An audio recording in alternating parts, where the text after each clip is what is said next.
prestigiando. Então, está reunido para a defesa da tese de doutorado da Andréa Vanessa Guacamole. A tese foi orientada por mim e pelo doutor Antônio Pierre, que infelizmente hoje ele não pôde participar da defesa. A banca é constituída pela professora Aurora Gramar. Agradeço ela mais uma vez uma banca. Obrigado. Dr. Rogério Mesquita de Carvalho, da Centro de Petrobras. Dr. Jorge da Antônia Vendano, da PUC. E professor Ronald Afonso Mercado, da Universidade Industrial de Santander. Ronald, thank you very much for participating in this event. Andréa, você vai fazer sua apresentação e será seguida de apresentação da boa sorte. Obrigada pela presença, boa tarde. Eu vou apresentar o meu trabalho produzido no meu doutorado, que foi orientado pelo professor Márcio Carvalho e pelo doutor Aline Coutinho.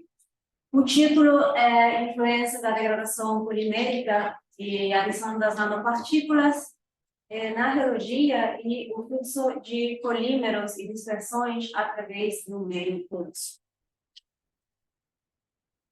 Eu vou começar com uma breve explicação dos pontos principais da minha pesquisa, dividir em 4 pontos. O primeiro deles é a recuperação avançada de petróleo, focado na inundação de polímeros. A inundação de polímeros tem o intuito de aumentar a viscosidade para aumentar a varredura de petróleo. Geralmente é usado um polímero conhecido como hidroxipoliacrilamida, que tem propriedades importantes. Ele é um fluido não newtoniano, além de ter uma propriedade como a viscoelasticidade. A gente, infelizmente, não são só vantagens desse polímero, também existem processos nos quais ele é submetido como processo de degradação mecânica. A gente vai focar nesse processo usando nanotecnologia como uma alternativa para mitigar o processo de degradação mecânica. A nossa abordagem para analisar o fluxo das soluções com propriedades novas foi a microfluídica. Eu vou agora explicar com um pouco mais de detalhe cada uma das técnicas que eu apresentei. Para a recuperação de petróleo, existem diferentes fases. A primeira fase é focada na manter a pressão natural no reservatório. A porcentagem de recuperação nessa fase é limitada. Na recuperação secundária, já existem métodos como a injeção de água e a injeção de gás para manter essa pressão no reservatório, aumentando, sim, um pouco mais a varredura de petróleo. E a técnica conhecida como recuperação avançada, terciária, ela é dividida em 2 métodos, o método termal e o método térmico, e o não térmico. A gente vai focar no uso dos polímeros, eu vou explicar a diferença. Tinha comentado que o hidroxipoliacrilamida é um dos polímeros mais usados na indústria petrolífera. Ele tem vantagens, propriedades como a flexibilidade, a estabilidade e a baixa adsorção. A ideia é controlar a viscosidade com esse polímero, que aumenta a viscosidade da face aquosa.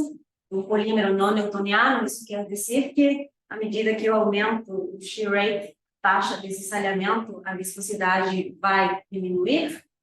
E, além, tem essas propriedades viscoelásticas que são importantes. A viscoelasticidade é a capacidade do polímero de mostrar elasticidade e viscosidade no processo de deformação. Podemos observar a molécula de HPAM, os grupos principais, o grupo carboxila e o grupo amida. Então, a hidroxipoliacrilamida, que agora a gente vou chamar como HPAM, é uma escolha efetiva para a recuperação avançada de petróleo. diferentes métodos, mecanismos que estão em função dessa viscosidade e a viscoelasticidade do polímero. A taxa de mobilidade é a ração de mobilidade entre o fluido deslocado e o fluido deslocante. Podemos observar que, à medida que eu aumento a face aquosa, a mobilidade vai diminuir. Existem esses mecanismos também que estão envolvidos com essa propriedade da viscoelasticidade. É um mecanismo conhecido como mecanismo de tração. A ideia desse mecanismo é aproveitar a viscoelasticidade do polímero para entrar em poros sem saída, assim formar filamentos de óleo que serão muito mais fáceis de serem removidos. Outro mecanismo é o fluxo de filamento de óleo. Aqui já o óleo vai estar em forma de gotículas no fluxo, e a ideia aqui é aproveitar essa propriedade da viscoelasticidade para formar colunas e assim ser mais fáceis de ser removidas esse óleo. Temos outro mecanismo que é o thickening deformation. A viscosidade aparente vai incrementar em zonas de alta permeabilidade, o que vai redirecionar esse polímero a zonas de baixa permeabilidade. A ideia aqui é aproveitar todos esses mecanismos para aumentar a eficiência de varredura. Os polímeros apresentam comportamentos biológicos distintos que estão associados com essas viscosidades que eu comentei. A biologia de cisalhamento ela é realizada com um reômetro rotacional. A ideia é aplicar um fluxo de cisalhamento simples e obter uma curva de fluxo de deformação. Essa curva, obtida no reômetro rotacional, apresenta 3 faces principais. A primeira região é conhecida como o platô newtoniano, que está relacionada com uma variável, o eta zero, que está relacionada com o peso molecular do polímero. À medida que eu aumento a taxa de cisalhamento, a viscosidade vai diminuir. Essa região é conhecida como shear thinning e está relacionada com as propriedades das cadeias poliméricas de entrelaçar-se e desentrelaçar-se. A terceira fase é o platô newtoniano, o segundo platô newtoniano, que está relacionado com a viscosidade infinita. Também existem técnicas para medir a radiologia extensional. A ideia é provocar uma extensão uniaxial no polímero e obter dados como o diâmetro em função do tempo. E com isso a gente vai obter a viscosidade extensional em função do Rentgen strain. O Rentgen strain é uma deformação que permite quantificar a extensão da deformação desse polímero. Porém, os polímeros têm uma capacidade diferente, um comportamento diferente quando estão atravessando o meio poroso, já que a cinemática do meio poroso é complexa a nível de escala de poro. Podemos observar que existem 2 tipos de fluxo, regiões dominadas pelo cisalhamento e regiões dominadas pela deformação extensional. Vamos observar aqui a curva da viscosidade aparente em função da equação e um esquema de como o polímero, as cadeias poliméricas vão se modificando ao longo dessa curva. O primeiro platô, o nosso polímero está completamente entrelaçado. Medimos uma viscosidade platô newtoniana, a viscosidade é constante. A equação aumenta, atingimos a segunda região conhecida como shear thinning. A viscosidade vai diminuir devido a que o polímero está se esticando. E esse gráfico aqui a gente já observou anteriormente. Agora, a diferença que acontece no meio poroso é nessa zona conhecida como deformation thickening. Nessa zona, o polímero está completamente esticado e a viscosidade vai aumentar. Isso é uma vantagem para os processos de recuperação de óleo, já que a viscosidade aumenta. Porém, existe um processo desfavorável, já em velocidades muito críticas, conhecido como degradação mecânica. A degradação mecânica é a ruptura das cadeias do polímero devido às altas taxas de cessalhamento. Está relacionado diretamente com a queda na viscosidade e com a mudança no peso molecular do polímero. A isso, a gente tem lido muito para observar que a gente pode fazer em relação a esse mecanismo. Uma ideia é aproveitar as vantagens da nanotecnologia devido ao tamanho menor das nanopartículas e a alta área superficial. A gente focou em umas nanopartículas que são conhecidas na indústria petrolífera, são as nanopartículas de sílica, que têm mostrado melhora nas propriedades geológicas, que está diretamente relacionado com um incremento no deslocamento de óleo. Existem diversos trabalhos focando nas propriedades geológicas da mistura do sílica, das nanopartículas de sílica com polímero HPAN. Nesse trabalho, eles mostraram que essa mistura cria uma estrutura tridimensional que melhora a viscosidade, aumenta a viscosidade, o que estaria relacionado diretamente com a mitigação dos efeitos desfavoráveis que são presentes nos reservatórios. Focando mais nesses efeitos desfavoráveis, a gente pode observar outro trabalho. Esses experimentos foram realizados com as mesmas nanopartículas de sílica e com o polímero HPAN, mas eles focaram em condições como alta salinidade e alta temperatura. Existem também trabalhos feitos com modelos matemáticos que falam de uma ótima sinergia entre esse polímero e as nanopartículas. Porém, é necessário mais pesquisas à escala de laboratório. Todos esses trabalhos têm sido realizados em alguns eventos desfavoráveis que acontecem nos reservatórios, porém, nenhum deles tem focado na degradação mecânica. Agora, nossos objetivos, o objetivo é estudar as propriedades biológicas dessas nanopartículas no polímero quando são submetidas a um processo de degradação. O objetivo é determinar a efetividade das nanopartículas em mitigando os efeitos desfavoráveis na biologia, nos parâmetros biológicos do polímero. E a nossa abordagem que a gente vai usar para entender o comportamento ao longo do meio grosso é a microfluídica. Os materiais simétricos que a gente usou, aqui podemos observar uma visão geral do que a gente realizou.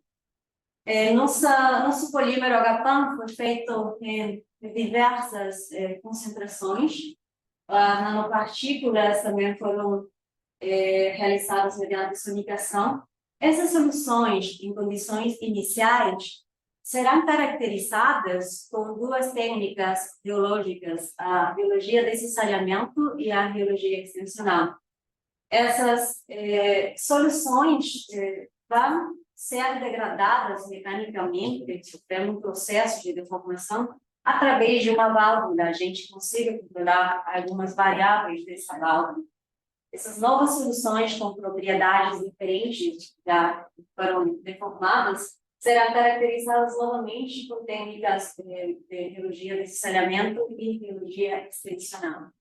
Com essas soluções frescas e essas soluções degradadas, a gente quer analisar o deslocamento de óleo através do meio poroso usando a microfluídica. As propriedades de preparação das soluções: o polímero foi preparado mediante agitação em condições controladas. as propriedades do HPA, mais conhecido comercialmente como Flapan, que estão indicadas na tabela. A sonicação das nanopartículas também foi realizada com medições controladas e as propriedades do aerosol, que é a nanopartícula que a gente usou, estão indicadas na tabela. Agora, para entender um pouquinho mais do que a gente fez na degradação mecânica, podemos observar o setup experimental. O polímero foi colocado em um cilindro. A gente controlou as diferentes vazões com uma bomba HPLC. A válvula, essas soluções injetadas foram deformadas através da válvula, usando dois diâmetros diferentes, o 0,15 e 0,25. E essas soluções, com novas condições, foram estudadas com biologia. A biologia que a gente usou foi a biologia desse salhamento com o reômetro rotacional. A gente teve o cuidado de estudar a viscosidade desse salhamento em condições de regime permanente. A gente analisou, ajustou essas curvas de fluxo com o modelo de Williamson, que considera as variáveis como a viscosidade zero, que eu já tinha comentado, que está relacionada com o peso molecular, o índice de consistência e o índice de lei de potências. Essa variação da viscosidade que a gente determinou foi em base o eta zero do polímero degradado e o eta zero do polímero não degradado. A gente, com essa variação da viscosidade, como delta S, indicando o delta S quando é similar a zero, estamos falando de uma solução que não foi submetida a um processo de degradação. Para a viscosidade extensional, a gente usou o Keiber, o reômetro de ruptura capilar. A ideia do Keiber, o processo, o polímero é colocado entre duas placas, existe uma deformação inercial, a gente obtém esses dados usando o diâmetro do filamento ao longo do tempo. Diversos parâmetros foram importantes para determinar as condições ideais dessa medição de viscosidade extensional. Parâmetros como o número de Bond, parâmetros como relações entre alturas iniciais e finais das placas, e um tempo strike time, esse tempo não é mais o quanto demora a placa em se esticar.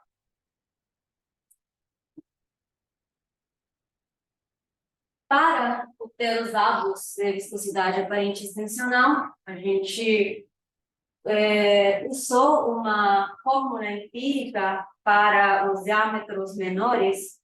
Essa fórmula empírica foi derivada e se obteve a viscosidade aparente extensional. Também a gente obteve a tensão superficial com o tensômetro de Gotha para todas as nossas soluções, e essa relação entre a viscosidade aparente extensional e o limit strain foi analisada nos resultados.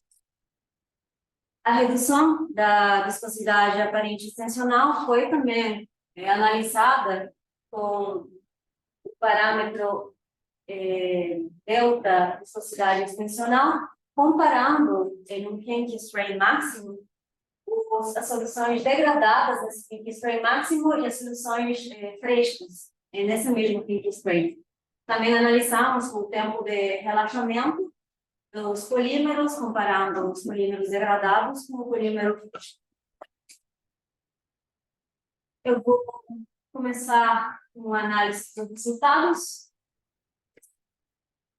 Agora, focando nas propriedades geológicas do polímero, a viscosidade desse saneamento foi analisada em diferentes concentrações. A primeira delas viu ppm e um diâmetro de constricção da válvula de 0,25.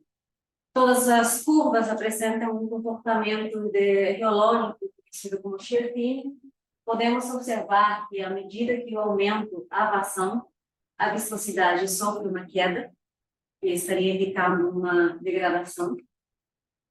Analisamos com outro diâmetro de constrições de 0,15. As curvas todas indicam esse comportamento de shear thinning. À medida que eu aumento a vazão, a viscosidade sofre uma queda.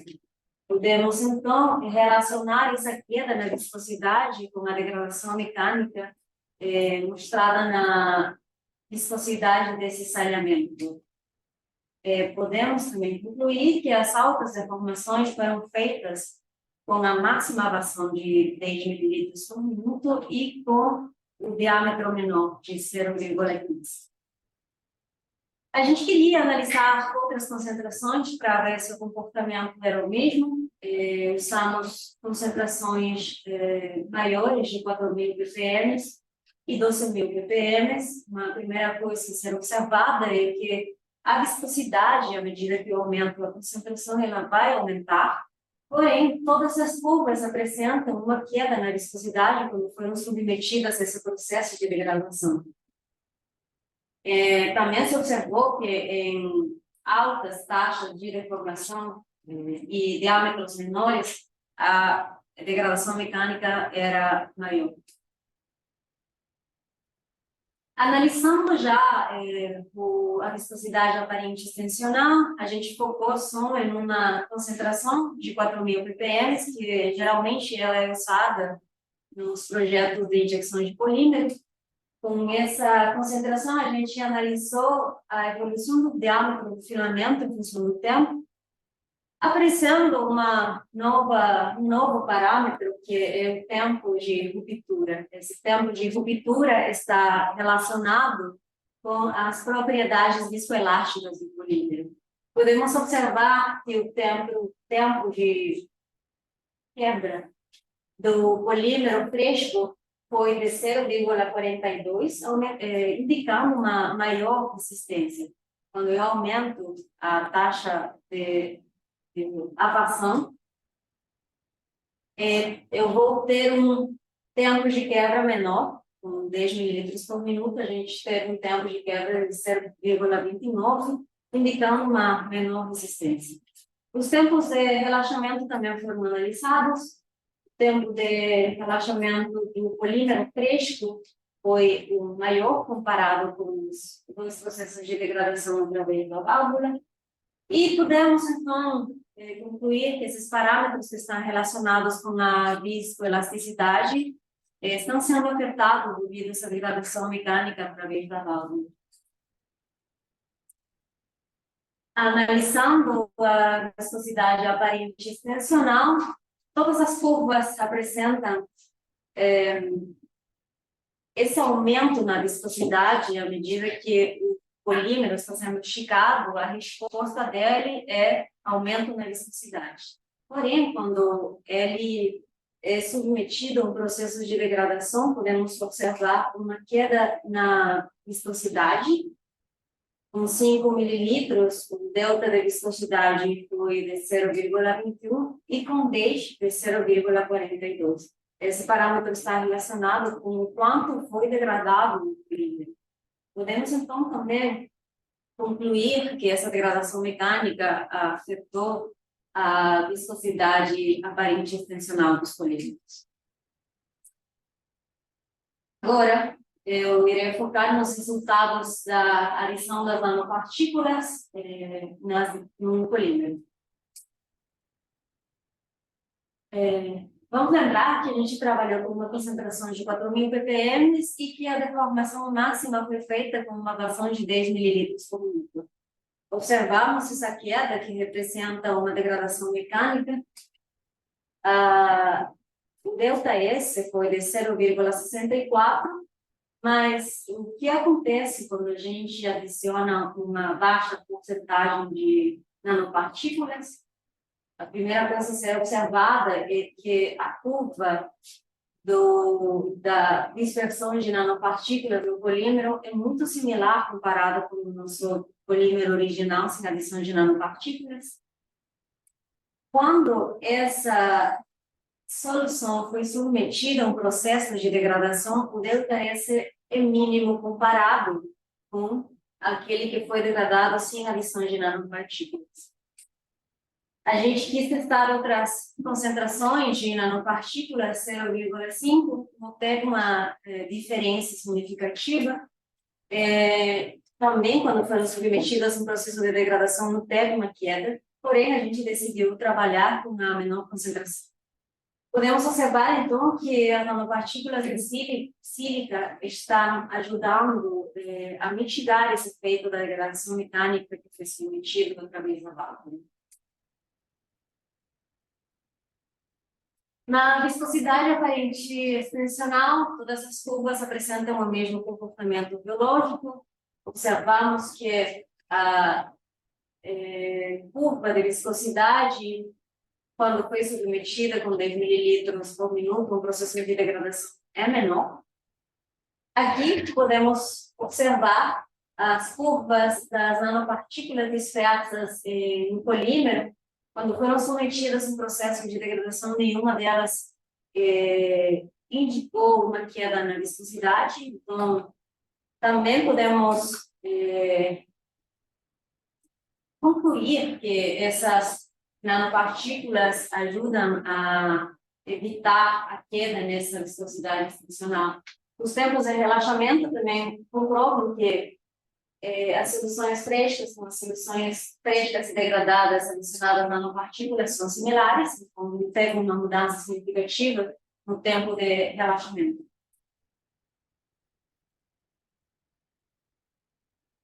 A gente usou duas outras técnicas para caracterizar e para visualizar esse mecanismo de degradação e adição de nanopartículas. Um deles foi a cromatografia de exclusão de tamanho. Aqui podemos observar que as soluções frescas da HPAM em preto não apresentam um pico, que seria a diferença do HPAM que foi degradado. Esse pico poderia estar relacionado com a degradação mecânica do polímero. Eu tinha falado que a viscosidade está relacionada com a viscosidade está relacionada com o peso molecular do polímero. Quando tem baixa viscosidade, é um indicativo que as cadeias poliméricas estão sendo quebradas, e podemos concluir que teve também uma alteração no peso molecular do polímero nessa técnica. Uma técnica muito mais visual é a transmissão eletrônica, microscopia de transmissão eletrônica. Podemos observar aqui as nanopartículas de sílica estão completamente distribuídas ao longo desses filamentos, são os polímeros. Quando essas nanopartículas dispersas na solução são submetidas a um processo de degradação, essa nova estrutura que apresenta está criando uma rede que ela poderia ser a que está preservando as cadeias dessa ruptura. Agora, eu vou apresentar os resultados que foram feitos na microfluídica. Começarei com uma breve introdução na literatura. Já tem sido estudados processos de injeção de polímeros em microfluídica para deslocamento de óleo. Tem estudos mudando as concentrações para aumentar o deslocamento de óleo e aproveitando dessa propriedade da viscoelasticidade também para deslocar mais óleo. Também existem estudos que focam na injeção de nanopartículas dispersas em uma face aquosa, indicando que existe uma eficiência no deslocamento de óleo, porém nenhum deles tem focado na degradação mecânica, na injeção de soluções degradadas. Nosso micromodelo usado é o micromodelo da Micronit, tem as propriedades como a porosidade de 0,57 e a permeabilidade de 2,5 da Darcy. A gente conhece a altura do micromodelo, é 20 micrômetros, se com uma distribuição das gargantas é de 150 micrômetros maior a menor de 12 micrômetros. A estrutura porosa mostrada aqui, o micromodelo é feito de vidro. Se realizaram 2 experimentos focados na microfluídica, um deles foi a degradação do polímero através desse micromodelo. Usamos diferentes versões, de 5, 25 e 150 microlitros por minuto. As propriedades biológicas dessas soluções, depois do processo de degradação, foi analisado com as técnicas biológicas que eu tinha comentado. Foram analisados esses índices, que é delta S, delta de viscosidade, e outro experimento também foi focado na injeção dos sistemas, que a gente analisou as propriedades biológicas. Agora, no processo de degradação que foi feito através do micromodelo, podemos observar a curva desse salhamento. O comportamento biológico é o mesmo. A gente observa uma queda na viscosidade com o aumento da vazão, com uma vazão de 150 microlitros por minuto. Observamos um delta S máximo de 0,57, indicando que teve maior degradação.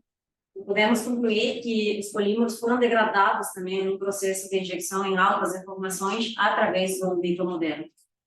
A viscosidade extensional, mesmo comportamento biológico, porém, a queda na viscosidade no delta entre strain máximo foi evidenciada, e podemos concluir aqui que o polímero também foi degradado e a queda na viscosidade extensional foi observado.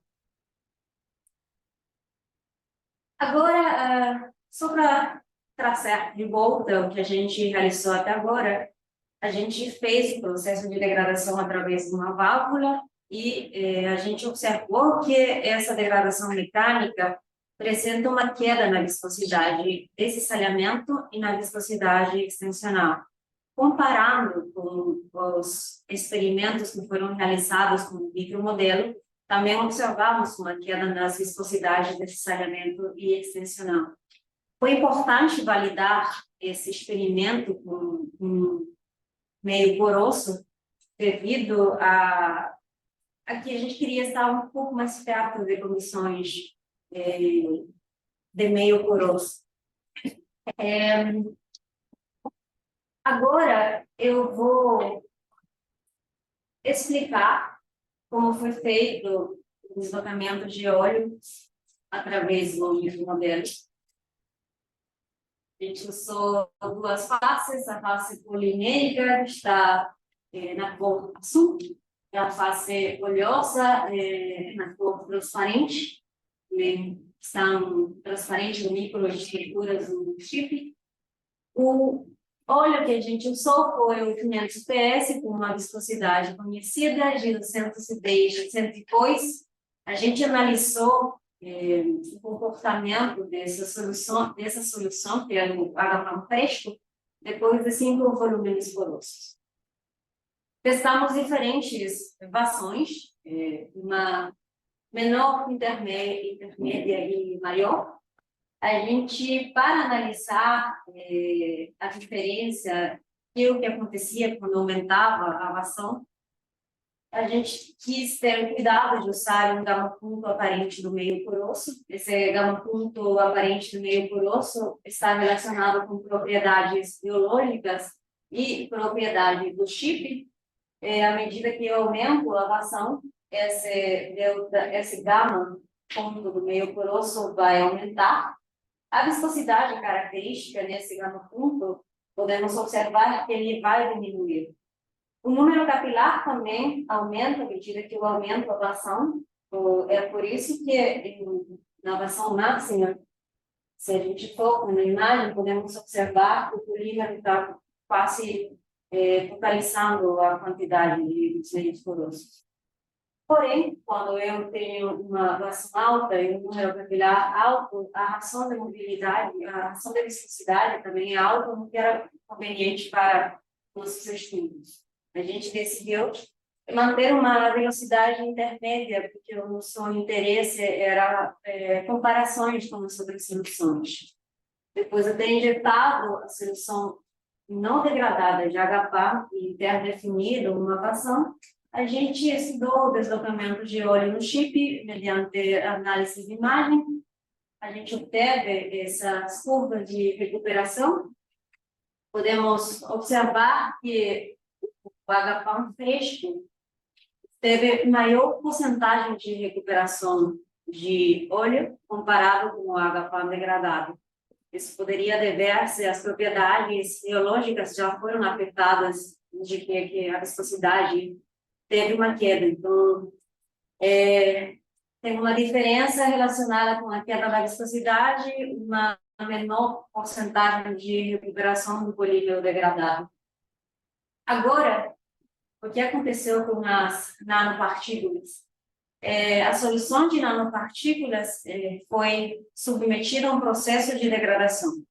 Então, essas nanopartículas já degradadas foram injetadas para ver a quantidade de óleo recuperado e podemos comparar que a recuperação de óleo é muito similar com o nosso polímero que não foi degradado.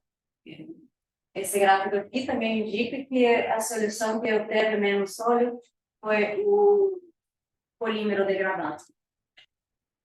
Podemos, então, concluir aqui que, de fato, as nanopartículas estão preservando as estruturas, evitando essa queda na viscosidade, e isso está relacionado com a eficiência de recuperação de óleo residual. As conclusões de trabalhos futuros: a degradação mecânica foi observada na queda na viscosidade desse saneamento e a queda na viscosidade extensional, está relacionada com a ruptura das cadeias do polímero. Baixas concentrações, como 0,1% de nanopartículas de sílica, mitigam esse processo de degradação, mantendo uma estabilidade depois desse processo de deformação. O impacto das nanopartículas está presente também no deslocamento de óleo, aumentando a porcentagem de recuperação de óleo depois de ter sido degradados.